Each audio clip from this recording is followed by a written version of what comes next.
আমার প্রিয় ভিউয়ার্স আসসালামু আলাইকুম। কেমন আছেন আপনারা সবাই? আশা করি মহান আল্লাহ তাআলার রহমতে আপনারা সবাই ভালো আছেন। আলহামদুলিল্লাহ আমিও ভালো আছি। তাই তো আপনাদের মাঝে ফিরে আসলাম চুমকি রান্নাঘর থেকে। আর চুমকি রান্নাঘর মানে তো আপনাদের রান্নাঘর। তো আজকে আপনাদের জন্য নিয়ে এসেছি মাসকলাই ডালের একটা রেসিপি। যারা মাসকলাই ডাল অনেক বেশি পছন্দ করেন কিন্তু রান্না করতে অনেক ভয় পান ঝামেলার কারণে, মাসকলাই ডাল আমি একদম কিভাবে আপনারা রোদে শুকিয়ে গ্রাইন্ড করবেন, স্টোর করবেন এবং রান্না পর্যন্ত তিনটাই পর্ব আপনাদের সাথে শেয়ার করার চেষ্টা করেছি এবং খুবই সহজভাবে।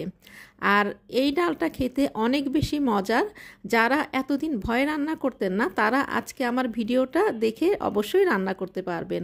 তো চলেন কিভাবে আমি এই মাসকলাই ডালটা কিভাবে আমি স্টোর করেছি, রান্না করেছি সব কিছুই আপনাদের সাথে শেয়ার করি। তো প্রথমেই দেখছেন আমি এখানে মাসকলাইয়ের ডাল নিয়ে নিয়েছি বাজার থেকে আনার পরে।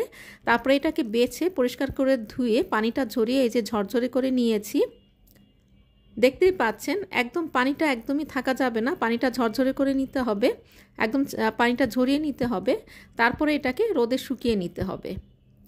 আর এটাকে ধোয়ার কারণটা হচ্ছে আমরা যখন রান্না করব তখন কিন্তু এটাকে আর ধোয়া যাবে না।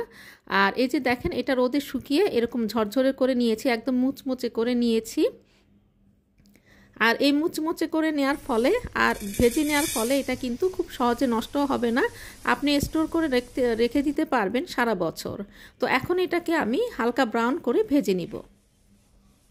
তো ব্রাউন করে ভেজে নিলে যেটা হবে এটার একদম আপনি যখন ডালটা রান্না করবেন অনেক বেশি সুঘ্রাণ আসবে। আর এই যে দেখেন এটা কিন্তু ভাজা হয়ে গিয়েছে। এখন ঠান্ডা করে নিব। ঠান্ডা করে নেওয়ার পরে গ্রাইন্ডারে আমি অল্প অল্প করে দিয়ে তারপরে এটাকে গ্রাইন্ড করে নিব। এটা দুইভাবে করা যায়, একদম পাউডার ফর্ম করা যায়, আবার আপনি একটু দানাদারও রাখতে পারেন। তবে আমি একবারে পাউডার করে নিয়ে নিই, কারণ পাউডার করে নেওয়াটা আমার কাছে ভালো লাগে না। তো এই জন্য আমি একটু দানা দানা রেখেছি। তো এই যে এগুলো আমি সবগুলো বেশ কয়েকবার গ্রাইন্ড করে আলাদা আলাদা করে গ্রাইন্ড করে নিয়েছি সবগুলোই। আর এভাবে ভেজে আপনি যদি গ্রাইন্ড করে নেন তো এটা কিন্তু অনেক দিন স্টোর করা যাবে আর অনেক দিন ভালোও থাকবে। আপনি সারা বছর রেখে খেতে পারবেন। একবার করলে আপনি একদম ঝামেলামুক্ত থাকবেন। যখন রান্না করবেন জাস্ট খালি আপনি চুলায় বসিয়ে দিবেন আর গরম গরম উপরে ধনেপাতা আর কাঁচামরিচ ছড়িয়ে তারপর পরিবেশন করবেন। আর তাছাড়া মাসকলাই ডাল কিন্তু আরেকটা প্রসেসেও তৈরি করা যায়, সেটা হচ্ছে সিদ্ধ করে বেটে। তবে ওটা একটা লং প্রসেস, তো সব সময় কিন্তু সম্ভব না। তো এই জন্যই সোজা সেটাই আপনাদের কাছে যেটা সহজ সেটা আপনাদের সাথে শেয়ার করেছি। তো এখন আমি এটাকে ধুয়ে রেডি করলাম, রোদে শুকিয়ে নিলাম, গ্রাইন্ড করলাম। তো এখন রান্না না করলে কি হয়? তো চলেন এবার রান্নাটা দেখাই। তো দেখতে পেরেছেন হলুদ, মরিচের গুঁড়া আর লবণ দিয়ে দিয়েছি। দিয়ে দেওয়ার পরে এখন পানিটা হালকা গরম করব আর অল্প অল্প করে জিরার গুঁড়া আর ধনের গুঁড়া দিয়ে দিয়েছি। এটা এমন বেশি দেওয়া যাবে না ধনে আর জিরার গুঁড়া যে আমার মাসকলাই ডালের যে একটা ফ্লেভার সেটা নষ্ট হয়ে যায়। আর সব ডাল কিন্তু একবারে একই রকম রান্না না, এক একটা ডালের রান্নার প্রসেস কিন্তু এক এক রকম। তো তারপরে পানিটা যখন একটু হালকা গরম হয়েছে তখন আমি কিন্তু 1 কাপ পরিমাণ যে ডালটা গুঁড়া করেছিলাম সেটা দিয়ে দিয়েছি। দিয়ে দেওয়ার পরে কিছুক্ষণ নাড়াচাড়া করব, কারণ এটা যেহেতু একটু গুঁড়া করা নিচে লেগে যাওয়ার সম্ভাবনা। তো তারপরে এখানে আমি দিয়ে দিলাম আদা, রসুন আর পেঁয়াজের পেস্ট 1 চা চামচ পরিমাণ। তো এটা কিন্তু মসুরির ডালের ক্ষেত্রে আমরা করি না, কারণ ওই যে বললাম সব ডালের টেস্ট একরকম না, রান্নার প্রসেসও কিন্তু একরকম না। কারণ মাসকলাই ডালের যে ফ্লেভারটা আমাকে ঠিক সেভাবেই কিন্তু এটাকে রান্না করতে হবে, তাহলেই আপনি পাবেন একদম অথেন্টিক যে ফ্লেভার সেই ফ্লেভারটা। এখন আমি ঢাকা দিয়ে দিব সেদ্ধ হওয়া পর্যন্ত। তো সেদ্ধ হতে হতে এবারে আমি এটা কিভাবে স্টোর করব সেটা আপনাদের সাথে শেয়ার করে ফেলি। তো দেখতে পাচ্ছেন একটা কাচের জারে আমি এটাকে নিয়ে নিয়েছি।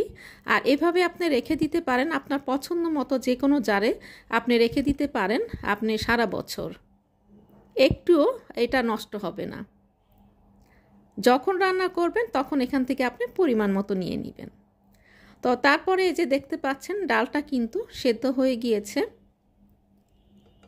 তো সেদ্ধ হওয়ার পরে আমাদের যে প্রসেস সেই প্রসেসটাই এখন ফলো করতে হবে, সেটা হচ্ছে ডাল ঘুটনি দিয়ে এটাকে ঘুটতে হবে। আমরা অনেকে কিন্তু ব্লেন্ডারে দিয়ে ব্লেন্ড করে ফেলি, কিন্তু টেস্টটা কিন্তু তখন নষ্ট হয়ে যায়, অথেন্টিক সেই টেস্টটা আর পাওয়া যায় না।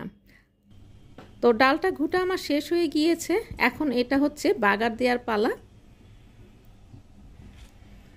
তো এখন এখানে আমি রসুন দিয়ে দিলাম, তারপরে দিয়ে দিব পেঁয়াজ, এবারে দিয়ে দিব একটা তেজপাতা। দেওয়ার পরে পেঁয়াজ আর রসুনগুলোকে আমি ব্রাউন করে ভেজে নিব, যেভাবে আমরা বাগারের জন্য ভেজে নেই। আর এটার মধ্যে কিন্তু কোনো পাঁচফোড়ন যাবে না, কারণ এটা কিন্তু মসুরির ডাল না, এটা মাসকলাই ডাল। এবার হচ্ছে বাগার দেওয়ার পালা। তো এই যে বাগারের এই আওয়াজটা যদি না শোনা যায়, তাহলে মনে হয় যে একবারে ডাল বাগারের যে প্রসেসটা সেটাই মনে হয় পরিপূর্ণতা পায় না।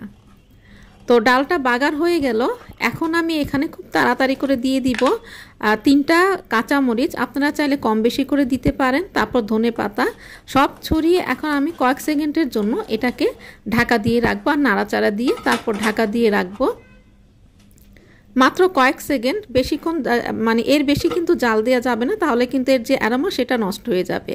এবারে আমি চুলাটা বন্ধ করে দিব।